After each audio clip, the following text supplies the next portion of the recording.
my Lord, send Kuya. Amen? Amen. At ng prayer Kuya ka. Amen? Pinakamaganda. Maganda yun. Help me see my mission field. Amen? All around each day.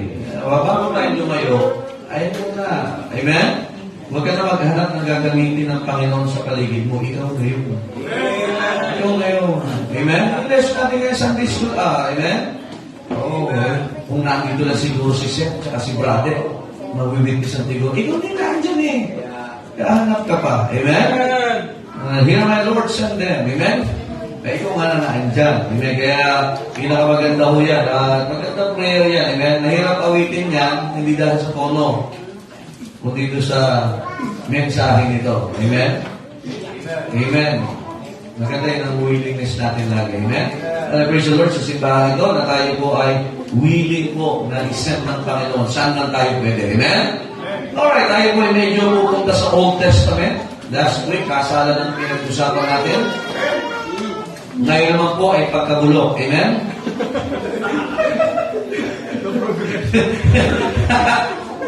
Kasi we're going to the sky last week. We went to the marriage supper of the Lamb. Dahil ngayon ay mag-uusapan natin is the road to spiritual decay.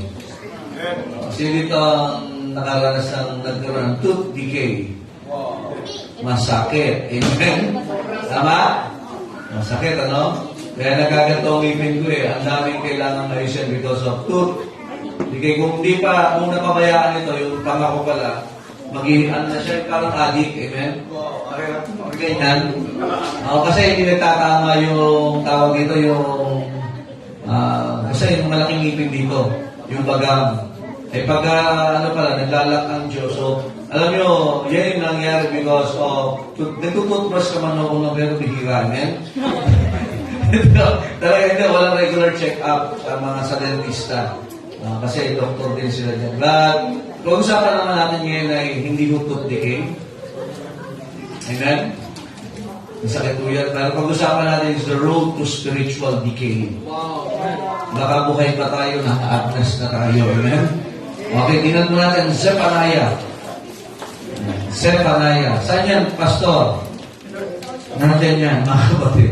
Pagkatapos ng Habakuk, ay maghahain na po tayo. Amen?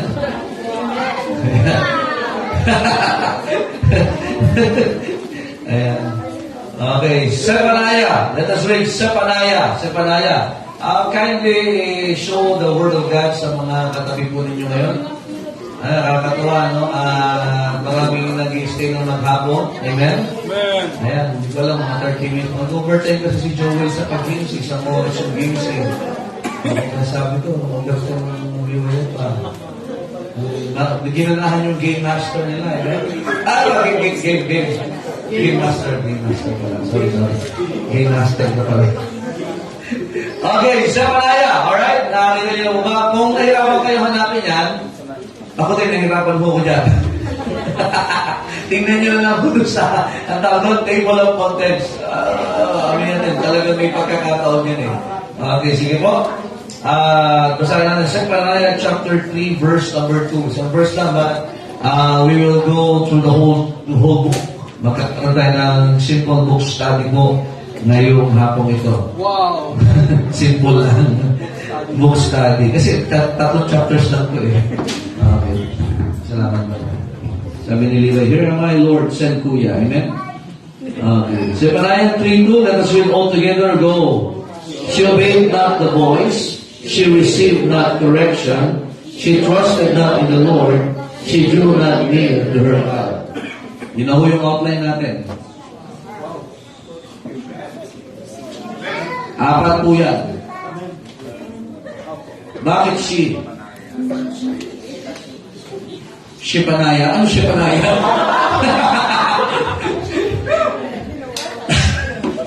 Ang tinutukoy po dyan ay Judah. Even sa Bible po, sa New Testament, most of the time in church ay tinatawag na sa pronoun na her, she. So, kasi nga it's an entity or pagkakakilanlan. Now, the one who was being given a message here of Prophet Zephaniah was the tribe of Judah.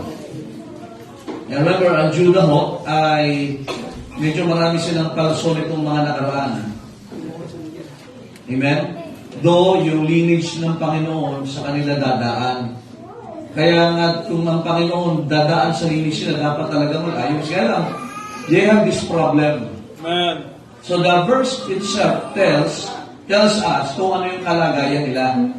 And maybe Judah, they have arrived in this certain situation, hindi ho instantly.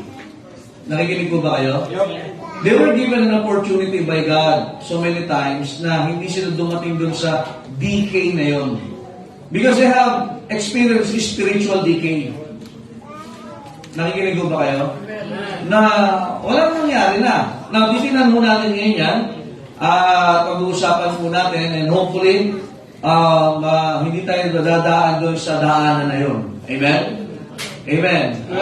Di ko sasabihin natin tayo, no, we're not there. Amen? But, if your personal life is going through that spiritual decay, alam mo, naandito ka pero parang nabubulok. Parang walang buhay. Kasi tandaan natin, ang biyaya, ang growing grace, ang buhay natin dapat, it must be growing. Because a living organism tends to grow.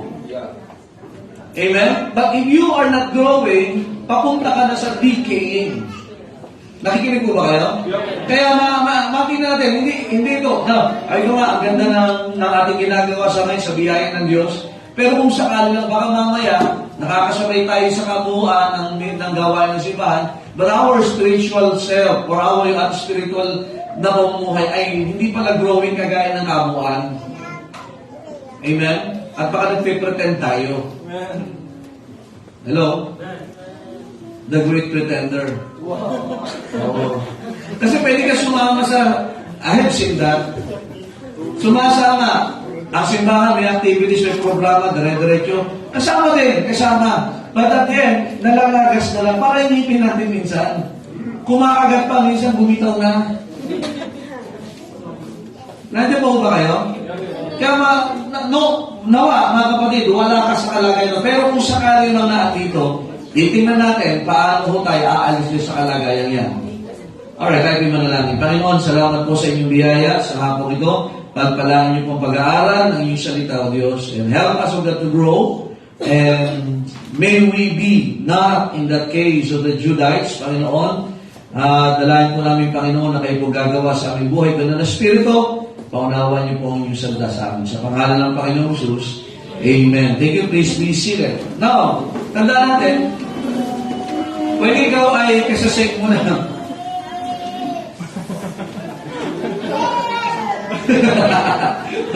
Kaya sabayan mo ako, Shoning, ha? Si Brother Shoning. Well, kung titignan mo natin, mga kapatid, ito pong mga talatang ito, actually, the whole chapter itself is a letter and also at the same time a preaching for the tribe of Judah.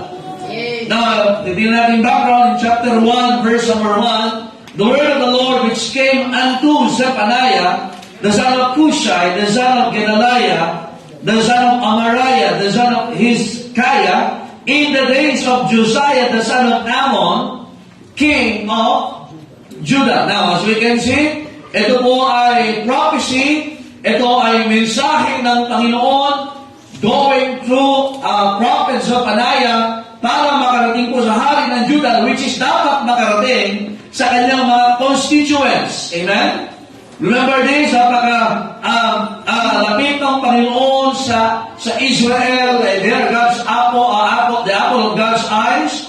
But makita natin that before God gives His judgment, kahit sa mga minamahal niya, remember, ang Diyos nagmamahal, pero hindi po siya namumonsinte. Nakikinig po ba kayo, amen?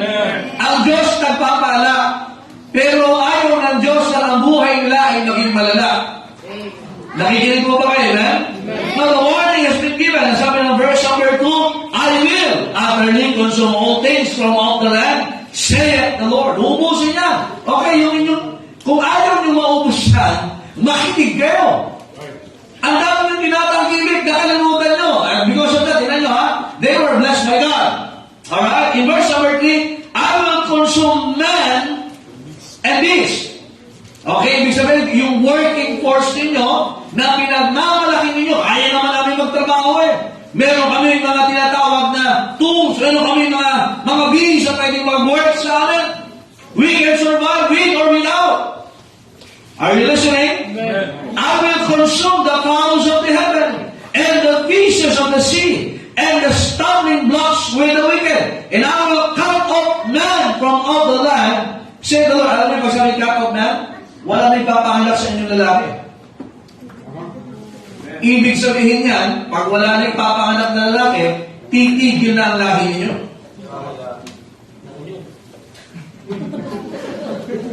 Hanggang dyan na lang. Saan gagawin pinagpagana nyo? Hindi lang ikakat, aalisin ng Panginoon yung inyong kinukuhanan. The fowls of the air, the fishes, the bees, even the snake itself. Sabi ng Panginoon, I have the ability to consume it. Ubusin ko yan. Verse number 4, I will also stretch out my hand upon Judah and upon all the inhabitants of Jerusalem. Hindi lang sa Judah, yung mga nakatira, madadamay.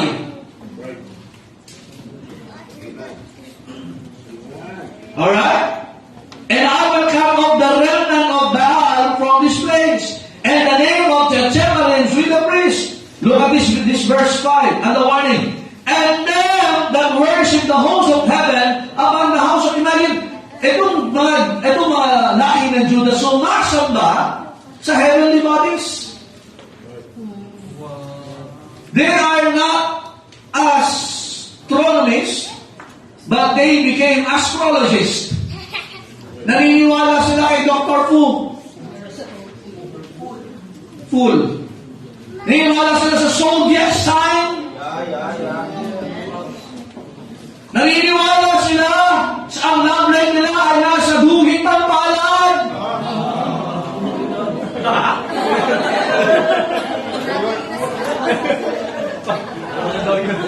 Ano ba yun? You know him?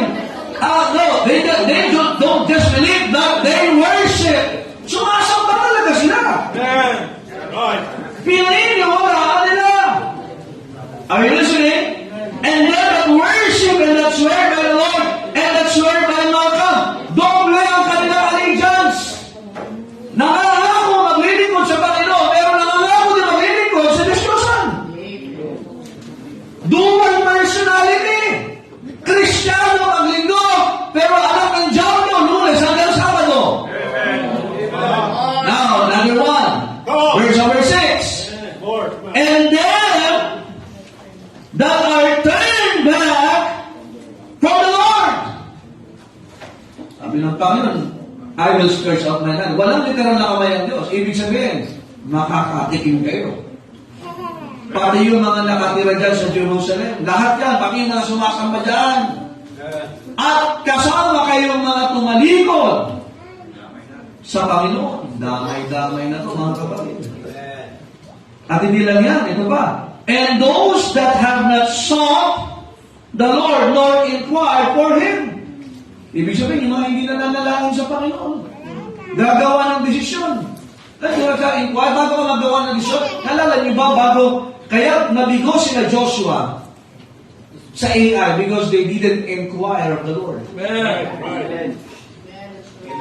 Kayong mga hindi nananalangin, kayong mga gumagawa ng desisyon, bara-bara, hindi kayo nakikipag-usap sa Panginoon, I will stretch out my hand. Amen. Right. Amen. Now, as we can see, mga kapatid, dyan ho yung kalagayan ng Judah. And as we can see, the succeeding verses and chapter na andito na mga kapatid. They have been warned. They have been given a warning. Actually, wala pa yung judgment dito.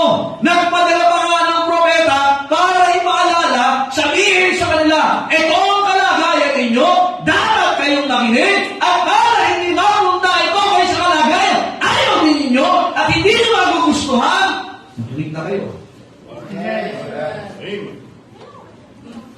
Are you listening? But the problem is, hindi po sila nakinig. In verse number 4, chapter number 2, for Gaza shall be forsaken, and Ashkelon a desolation. They shall drive out Ashdod at the noonday, imagine, and Ekron shall be rooted up. Verse number 7, at kung titingnan niyo po, sunod-sunod po yan. Verse number 5, woe unto the inhabitants of the seacoast, the nation of the Cherethites, the word of the Lord is against you, O Canaan, the land of the Philistines. I will even destroy thee, that there shall be no inhabitant. Wala nang matitira dyan. Wala nang makakatira dyan. In verse 8, I have heard the reproach of Moab, and the revilings of the children of Ammon, whereby they have reproached my people, and magnified themselves against their border. Yan ho yung nangyayari. Kaya yung border, napakatindi ho nila eh. Whenever God sent His judgment, there will always be a warning. In verse number 12, ye Ethiopians also, ye shall be slain by my sword. In verse 13, and he will stretch out his hand against the north and destroy Assyria, and he will make Nineveh a desolation and dry like a wilderness. Now, so you can see, mga kapatid, Judah were warned. Ito yung mangyayari sa inyo, ito yung mangyayari sa nakapaligid sa inyo, lahat madadamay because of you! Amen. Shemaiah was giving that prophecy. Wow, ang tapang itong taong ito. In your face, parang nagdampo siya sa harapan ng hari. Hey, King of Judah, ito ang mensahe ng Diyos. But the problem is, hindi po sila nakikinig. Number 1, in verse number 2, look at the response of the tribe of Judah, of the kingdom of Judah. She obeyed not the voice. Hindi po sila nagulat ng isang araw na bigla na lang may judgment ng Diyos na walang warning. No, may warning. But the problem is disobedience.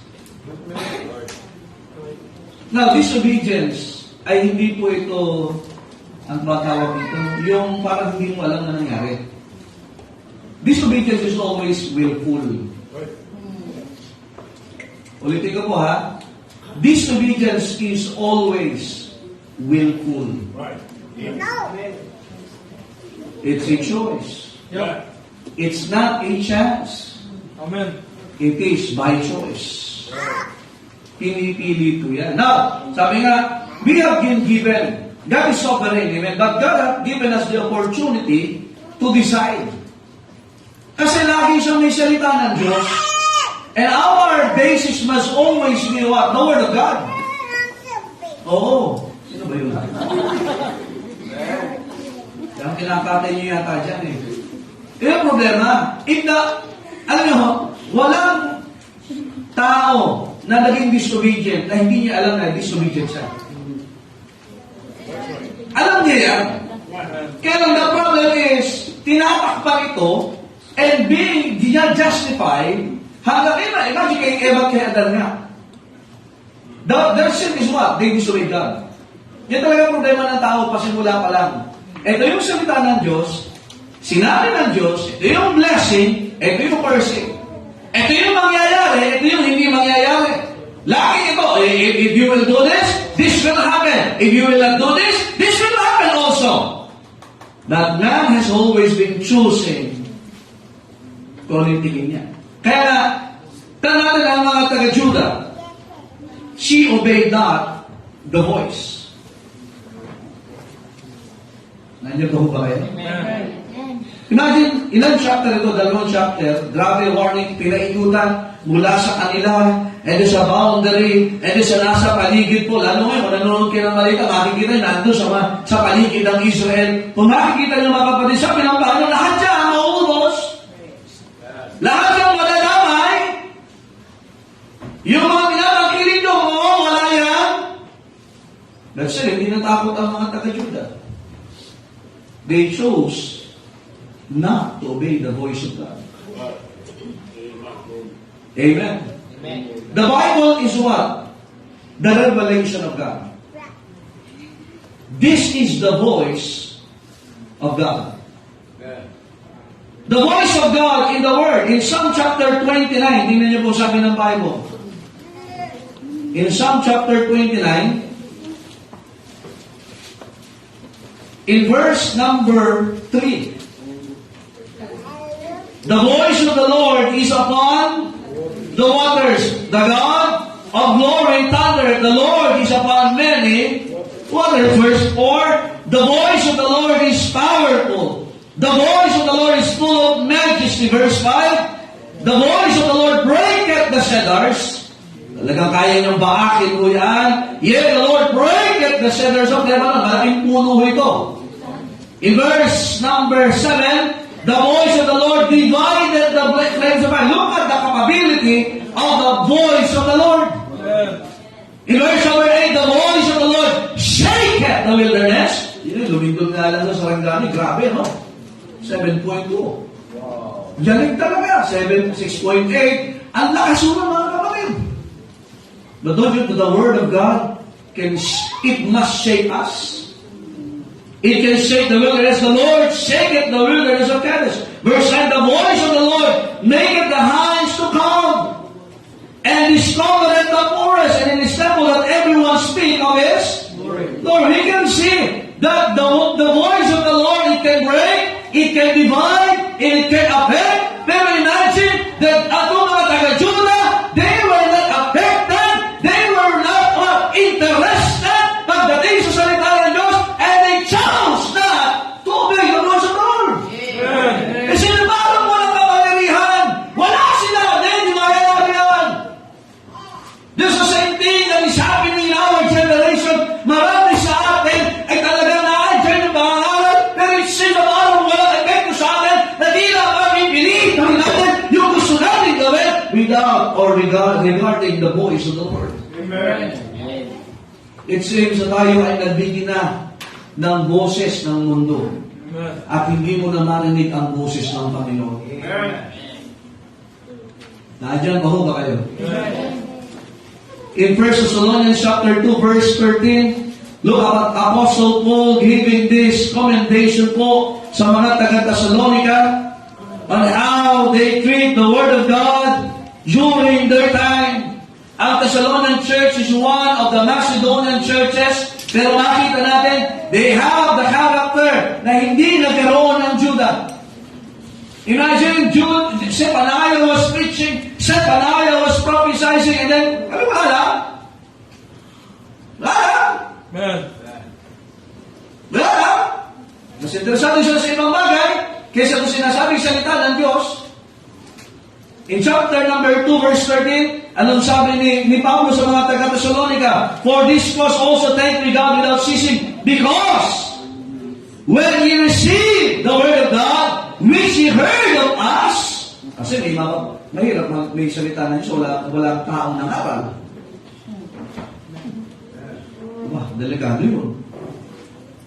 Nakikinig ba kayo? Ye receive it not as the word of. Nung nangangaral sila Pablo at mga kasama niya, sabi ko, magandahan ang ugali ng mga taga-Thessalonica. Tinanggap nila yung sinasabi nila na salita ng Diyos. At hindi galing sa tao. But as it is in truth, the word of God, which effectually worketh also in you that believe. Look at the word effectually. May effect. May effect yung sinasabi nila Pablo sa kanila. Tumatalab. Nararamdaman nila. Tinatanggap nila, yes, nasasaktan sila. Yes, natutuwa sila. Pero sabi, it makes us better and it doesn't make us bitter on this life. Why? Salita ng mission eh. Amen. Ito nakakalungkot sa panahon natin ngayon. If we will be just like the tribe of Judah here, na wala tayong interest na sundin. Narinig natin. Iba, narinig, di ba bingi eh. Kaya lang, walang epekto sa atin. Wala lang. Makatapos lang ako ng oras din sa simbahan, okay na yun. Do not pretend. Amen. But intend to listen to the voice of the Lord. Amen. Amen? Nagpe-penetrate ka ba sa puso mo? Mapasok ka ba? Totoo ba ba sa'yo? Kasi ito, makinig kayo. Kaya paniwalaan mong hindi totoo ang salita ng Diyos. Totoo pa rin yan. Heaven and earth shall pass away, but my words shall never what? Pass away. You will reap what you sow. Because God is not mocked. Sinabi niya yan eh. Amen? Amen. God honors His word. The question is, do we honor God's word? Forever the word of the Lord is settled up in heaven. But sometimes it is not settled in our hearts. Nasa langit settled. It doesn't change. Ang Bible natin King James, pero ang buhay natin Quran. Amen? We have the 66 books, but we have the 99 sins.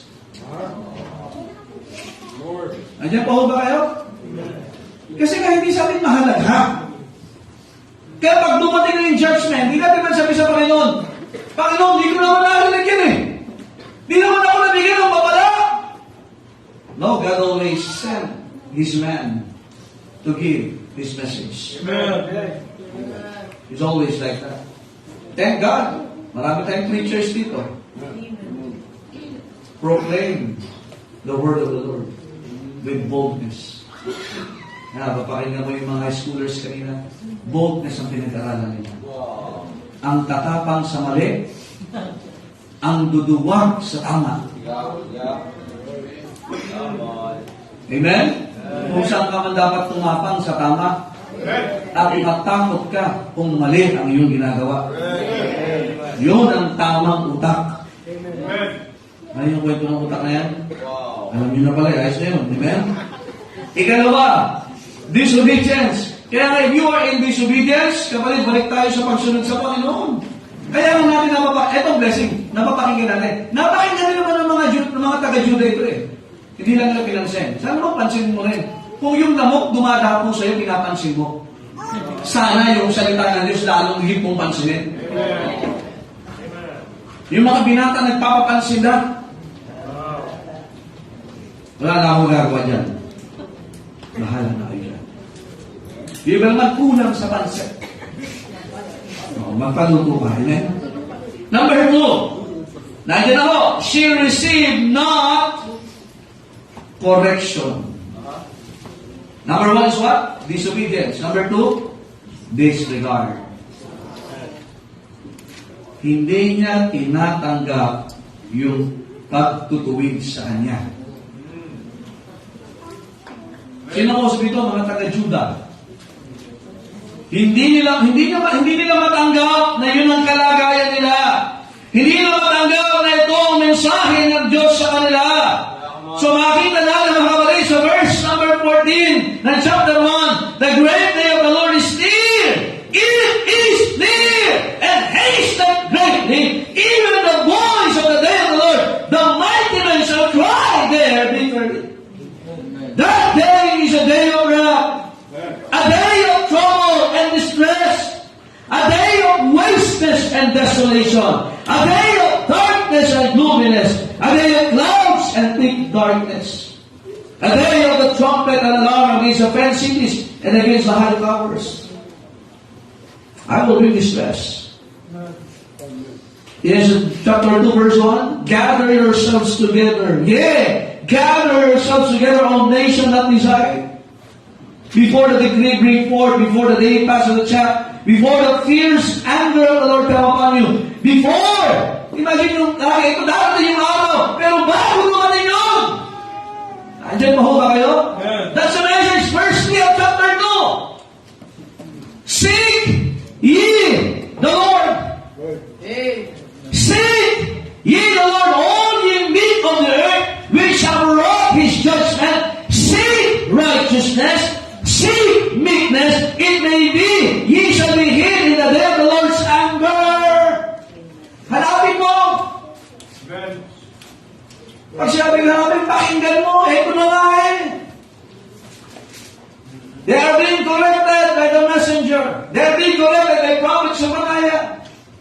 Layo nila. Bago dumating, sinabi na, ito yung mangyayari sa araw na ito. Mas matindi pa sa ganito. Magtipon-tipon kayo at hanapin ninyo ang Panginoon. Hanapin ninyo ang katuwiran ng Panginoon. Hanapin ninyo ang kapakumbabaan sa Panginoon. Amen. Ganun nangyari. They become proud. They became unrighteous. At ang hinanap nila, still, verse number 10 ng chapter 2. Ito yung meron sa kanila. This shall they have for their what? Pride. Because they have reproached and magnified themselves against the people of the Lord of hosts. Verse 11, the Lord will be terrible unto them. For He will famish all the gods of the earth. Yung gods sa pinutukoy dyan is the judge or judges. Kasi sila yung nagbibigay ng judgment dyan eh. Nandiyan ba kayo? Ito gawin nyo, ito hindi dapat gawin. Sige, gutumin ko nga kayo. And men shall worship Him, everyone from space, even all the isles of the. Alam mo, napakahalaga ng correction. Napakahalaga ng correction. Sa panulat na, mahalaga may, ano tawag? Correction tape. Diba?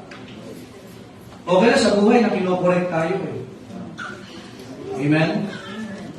Alam niyo mga kapatid, discipline is a mark of sonship. Pag-anak ka, di ba sa Hebrews? Kailangan nyo ngayon, Hebrews. Ano eh? Ito ang warning ng Panginoon. Huwag mong patigasin ang puso mo. Psalm 95, verse number 8. Okay lang matigas ang mukha, huwag lang ang puso. Ay, dalawa na matigas yung mukha at saka puso. Ano, tawag ka? Ano sabi ng Panginoon? Harden not. O, tinan nyo? NBA kaya nagkakaproblema naman ng Lakers eh. Oo. James Harden, tigas ang ulo nito eh. Sa Philadelphia, problema siya. Sa Houston, problema siya. Dito lang sa Clippers. Ba't mo kaya napunta doon? Harden. Amen? Harden not your heart as in the provocation, as in the day of temptation in.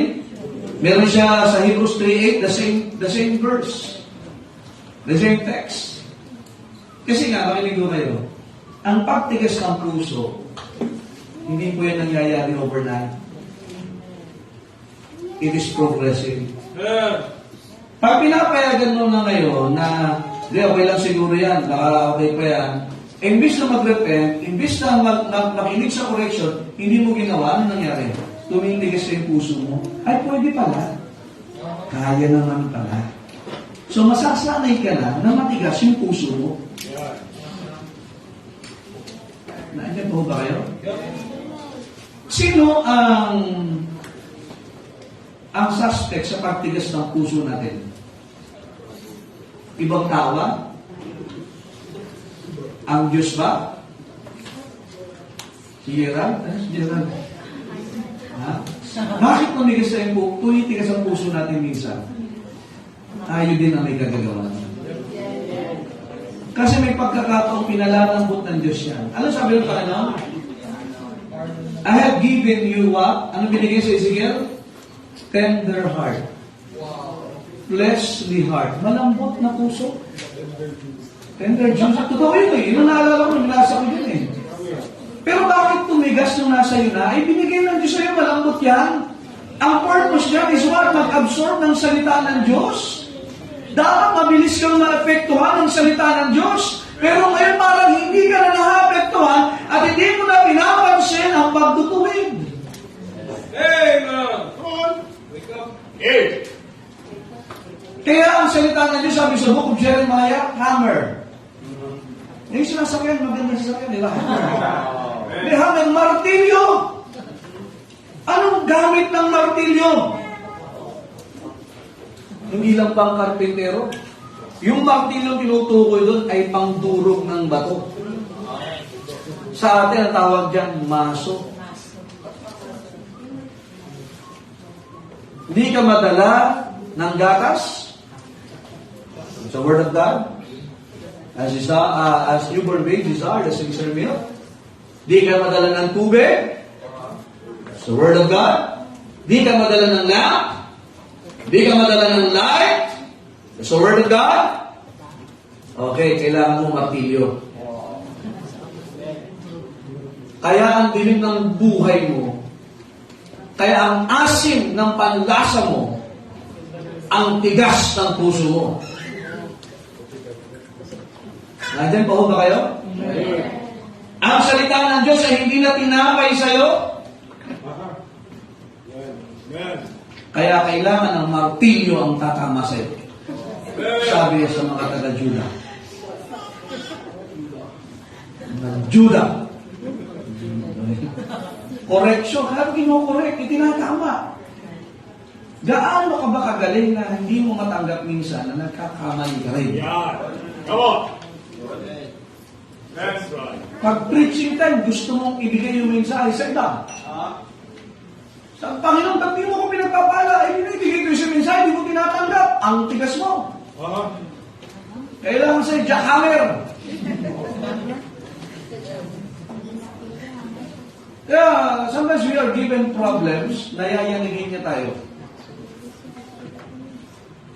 Nandiyan pa ho ba kayo? For us, na tayo ay ayusin ng Panginoon. Don't disregard yung correction ng Panginoon. Kasi mapunta sa decay. Number 3, yung text natin, she trusted not in the Lord. That is what? Distract. In 2 Timothy 3:5, having the form of godliness but denying the power thereof. Kasi nga dito, makita natin, saan sila nagtitiwala? Man and beast. Ang daming itong blessing sa Juda, alam niyo kung nakakatawa sa kanila, ang daming pinapanganak na lalaki. Remember, there's a prophecy na magpapadala ang Panginoon. Kaya ngayon palang panahon ni Eva, that he got a man from the Lord. Alam niyo pag-aaral natin yan? Ay katuwang-tuwa na. Now, Judah was very rich na nanganganak sila ng maraming mga kalalakihan. They have what the word force. Ang dami nilang tinatangkilig na sa upon those blessings, nagawa pa ng sumamba sa iba't ibang Diyos. Mas may trust sila kay Baal, mas may tiwala sila sa heavenly bodies, at wala silang tiwala sa Panginoon. May tiwala sila doon sa kanilang trabaho, at doon sa ginagamit nilang trabaho, at meron silang tiwala sa meron na sila noong panahon na yun, at nawalan sila ng tiwala sa Panginoon. Kaya nga, alam nyo, baka mamaya mas may tiwala tayo sa kalusugan natin. Sa trabaho natin. Sa karanasan natin. Wala naman sanang masama dyan kung mas may tiwala ka sa Panginoon. Ang central verse ng Bible nasa Psalm 102. Ano doon? Di ba trust? Trust in the Lord. Puro tiwala sa Panginoon eh. Minsan yung iba sa inyo ang galing. Kaya mo nang mamuhay kahit wala sa Panginoon. Nakakatakot po yan. Some trust in money, materials, and some trust in man. Yung pinakamalaga, dapat magtiwala tayo sa Panginoon. Amen. Ang matindi ang Judah, alam nyo, maganda yung alliance sila ng panahon yun eh. May alliance sila sa Assyria, may alliance sila sa Ethiopia, may alliance sila doon sa mga nasa borderline nila. Pero sabi ng Panginoon, yung pinagkakatiwalaan yung kakampi nyo, ano sabi niya? Ubusin ko yan. Ano po ba kayo? Kaya ba ng Panginoon yun? Sabi niya eh. Ngayon, nakita niyo yung nangyayari, di ba? Kung hindi Panginoon ang pupunta sa Israel, bihira, ano? Yung utak nila, pinag-aralan ng mga scientifico, mas malaki talaga sa utak natin eh. Huwag lang susukatin sa akin, baka sabihin, sobrang laki naman ito. Tatawa pa ako para pa sa Pilipino, amen? Ha? Pero talaga pinag-aralan nila yan, kakaiba yung utak. Kaya grabe ang pag-iisip na binigay ng Diyos sa mga Hudyo eh. Kung hindi, imagine yung Iron Dome. Tayo pa wala nandito, bagyo nga lang, hindi natin makaya eh. Bomba pa. Nandiyan pa ho ba kayo? Yung nakakalusot pa rin. Pinapakita na pa, hindi perfecto yan. Ang tiwala nyo, hindi dapat doon sa Iron Dome nyo, kundi sa Panginoon. Nagtiwala sila sa borderline nila, napasok pa rin na. Nagtaka ka lahat ng mga analyst. Ang lakas-lakas ng kanilang weaponry sa borderline, napaka-secure nun eh. Pero napasok sila. May mensahe ang Panginoon yan. Nandiyan pa ho ba kayo? The horse is prepared in the day of battle, but safety is of the Lord. Ang dami mong pinaghahandaan sa buhay. Lahat ng insurance pinasok mo na. Pero ang safety sa Panginoon pa. Nakahanda ka na mag-asawa. Tapos, dito nga lang nagulat ako, 2 beses mag-aasawa, parehas namatay. Sabi ko, dahil yung matindihan tayo. Totoo. Lastly, she drew, hindi siya nag-growing mga kapatid. Yeah, she drew not near to her God. Imbis na lumapit sa Panginoon, lumayo pa sa Panginoon. Desertion. Ito yung final step before destruction. Sabi pa, draw near to God, or draw nigh to God, and He will draw nigh to you. James 4:8. Kaya ang tanong, saan ka mas malapit ngayon? Kasi kung, alam mo natin yan kung tayo malayo na sa Panginoon eh. Ito, checkin mo. Kumusta ang relasyon mo sa salita ng Diyos ngayon? Kumusta yung puso mo? Check mo yung puso mo. Natanggap ko ba ng salita ng Diyos yan? Teka, yung ginagawa mo sa ministry, na ganun pa rin ba? O nababawasan na? Huwag mo sabihin nagbawas ka ng ginagawa sa Panginoon na lumapit ka sa Panginoon.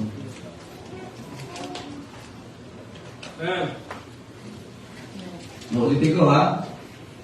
Huwag mo sabihin na nagbawas ka ng ginagawa mo sa Panginoon, na mas naging malapit ka sa Panginoon. Imposible na ikaw ay hindi maayos ang relasyon mo sa simbahan, pero maayos ang relasyon mo sa Diyos. Huwag niyo po akong titigan ng ganyan. Kasi parang tulog na po kayo. Ito problema, malapit ka sa marami, maliban lang sa Diyos. Pag may problema ka, saan ka dapat nalapit? Hindi sa Cebuana, mga kapatid. Hindi rin kayo megus-megus. Dapat sa Panginoon. Pag ikaw ay hindi nagustuhan o gusto mo, sa Panginoon ka lumapit. Nagpapalakas ka kung kani-kanino, sa Panginoon ang layo mo eh. Kahit anong palakas mo sa boss mo, pag malayo ka sa Panginoon, ay, isang ano lang, sabi sa mga, ang sovereignty ng Diyos, lahat kahit ang believer nasa kontrol ng Diyos. Kaya kahit yung mga bosses, mga tao dyan, nasa kami ng Diyos yan eh. Ginawa mo lahat ng influence sa connection, pero sa Panginoon, lose ang connection mo. Wala ka pang signal. Hindi ka na nga nagpe-pray eh.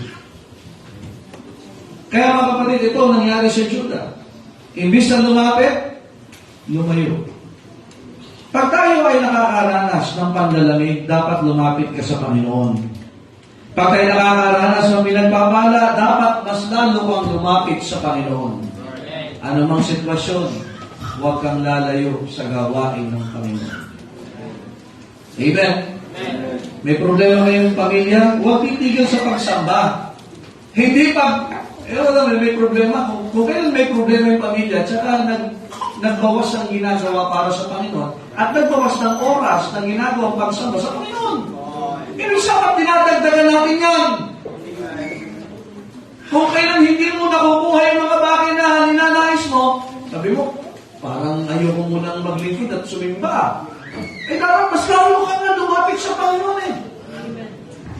Kaya dalawa dito. Bilis. Dalawa. Yan.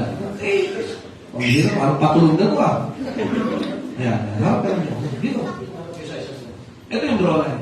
Aba, ito tayo. Ito ang Diyos. Malabo talaga. Pero pwede na ito. Ito. Okay. Draw line. Hakbang ka ng isa. Forward. Draw line unto God. And He will draw nigh unto you. Your step. And then God's step. Hindi mamingit kayo. Kaya ang Diyos di mo naalis. Ang problema, tumalikod ka. Sige. Draw nigh unto God. Pero ang ginawa mo, sige, lakad ka, sige pa, layo pa. So paano kikilos ang Panginoon? Kung layo ka ng layo. Naunawaan niyo ba? Balik. Okay. Draw nigh unto God, lapit sa Panginoon, and He will draw nigh unto you. Huwag na huwag mong gagawin. Gusto mo lumapit sa Panginoon, pero malayo ka sa simbahan at gawain ng Panginoon. Wala mo yun. Nakikinig ko ba kayo? Sige, namin ko yung dalawa. Thank you. Meron lang kasimple. Ang Judah, binigyan ng pagkakataon. Ang tanong, may pagkakataon ka ba ngayon? Meron, napakinggan natin ngayon eh. Pinag-aralan natin. Amen? So nawa, mga kapatid, hindi decay ang mangyayari sa atin, kundi growth. Tayo po tayo lahat. Panginoon, salamat po sa inyong aral, inyong salita. Pagpalaan niyo nga po ang inyong mga anak na hindi po mabulok, Panginoon, ang aming daan sa buhay Krisyanismo kung dito po'y lumago. Pagpalaan niyo po bawat isa at pagpalaan niyo po, Panginoon, ang mga natutunan. I-bless niyo po ang invitasyon sa pangalan ng Panginoong Jesus. Amen. Napit po tayo sa altar, makipag-usap po tayo sa Panginoon, mga kapatid. At ako'y naniniwala na kung saan man tayo bahagi kinausap ng Panginoon, na yung gustong ayusin ng Diyos sa buhay natin. Ang blessing ngayon, wala tayo sa kalalagayan na hindi tayo nakikinig. Nakikinig na tayo eh. Nandiyan ka na, ang ganda na niya. Ang kailangan lang natin ay tanggapin natin yung correction ng Panginoon sa atin. Kailangan natin ibalik yung tiwala natin sa Panginoon. At marahil man tayo lumalayo, panahon na para tayo lumapit sa Panginoon. Draw nigh to God, and He will draw nigh to you. That's a promise. At kung ikaw ay malapit sa Panginoon, kapatid, buhay ang ibibigay sa atin ng Panginoon. Huwag mo papayagan na ikaw ay magdidrifting, magpapalayo ka sa Panginoon. Ito yung panahon na dapat lalo tayo mag-isip na lumapit tayo sa Panginoon. Malakas ka, nangihina ka, anumang kalagayan po natin, lumapit po tayo sa Panginoon. Kailangan natin ang Panginoon. Draw na. Pinalalapit ka, iniimbita ka ng Panginoon, i-restore yung fellowship ninyo, i-restore yung relasyon ninyo ng Panginoon. Bigyan mo ng pagkakataon. It's a message for every one of us. Amang banal sa langit, salamat po sa inyong salita, pagpalaan niyo nga po at umahanap na simbahan ko. Salamat sa mensahe, salamat sa paalala at wala. At salamat din Panginoon sa pag-asa na binibigay sa amin, na lagi po niyo po kami pinababalik, lagi niyo po kami pinalalapit sa inyo. At salamat Panginoon sa buhay na binibigay niyo sa amin at paglago. Pagpalaan niyo po ang bawat isa sa pangalan ng Panginoong Jesus. Amen. And all the people said? Amen. Ano, tayo po'y natuto. Amen? Diyan po'y nangyari sa mga taga-Judah. So, pwede maiwasan po natin. Yun ang blessing kasi nakikinig pa tayo. Amen? Kahit tulog tayo, nakikinig tayo. Amen. Naniniwala ko ko yan. Ano? May natutunan mo ba? Amen. Alright, so let's call our ushers for this afternoon.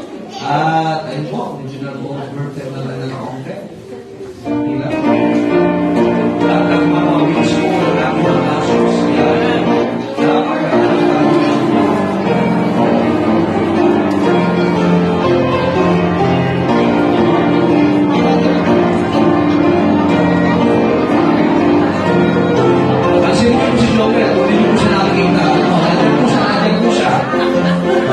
Baka hindi mo nakikita.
God at mga ito'y aming magamit po sa mga araw-araw po na aming ginagawa at lalo na po sa aming ministry. At ito'y magamit po sa simbahan po sa lulo po at maging maayos po. Kayo po sa aming touch and offering, kayo po ang magbigay na kalwalatian sa bawat isa at sa mga hanap buhay ng mga kamay na magbibigay. Sponsors, Amen. Amen. God bless you as you give.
Amen. Salamat po sa mga well after po na ni Kusi Claire ay may props ang kwan.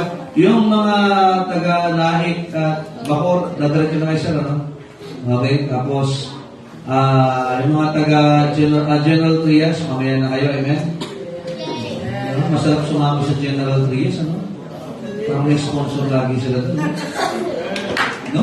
Pero hindi, kalimutan natin ito kapatid. Maraming tayo. Uy! Sumasyo ba ako? Sabi, nalalas ka na ako. Sama din ako. Okay, tayo mo tayo lang. Well, I hope that you have enjoyed the service for this day. Amen? Pagiging ang Panginoon sa kanyang gawa at biyaya.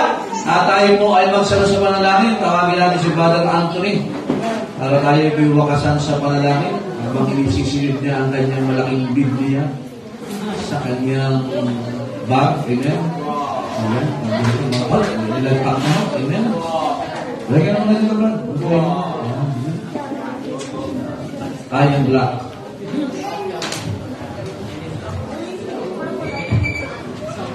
Tayo po yung namin, Panginoon, salamat po sa pagbalik po sa amin dito sa simbahan, Lord God. Sana po i-bless mo po ang aming pagsamantalang pag-iwalay papunta po sa kanyang mga ministry na aming pinapaalagaan mo po sa amin. At sana po ay patuloy mo po i-bless ang buhay ng aming pinakamamahal na pastor na patuloy po may mag-guide po sa amin at ang buhay at pamilya po ng bawat preacher, Lord God, na patuloy po na walang takot na nagsishare ng gospel. Sana po ay ang aming prayer, Lord God, na madagdagan pa po ang mga naglilingkod na makakasama po namin. Kaya sana po ay patuloy din po kami bigyan ng provision na magagamit po namin sa patuloy po namin pagsaserve po. In Jesus' name. Amen. Thank God bless you. Promote po natin yung ating prayer meeting at yung ating po mission conference next Sunday. God bless po. Ingat po sa mga babae, mga kabalisa natin. Ingat po kayo. Bacor, Cavite, Kawit, at mga taga rito. Amen. Ingat po. Pag-pray natin ang gawain po. God bless. Good afternoon, Love You Church. Ingat po. Ingat po kayo.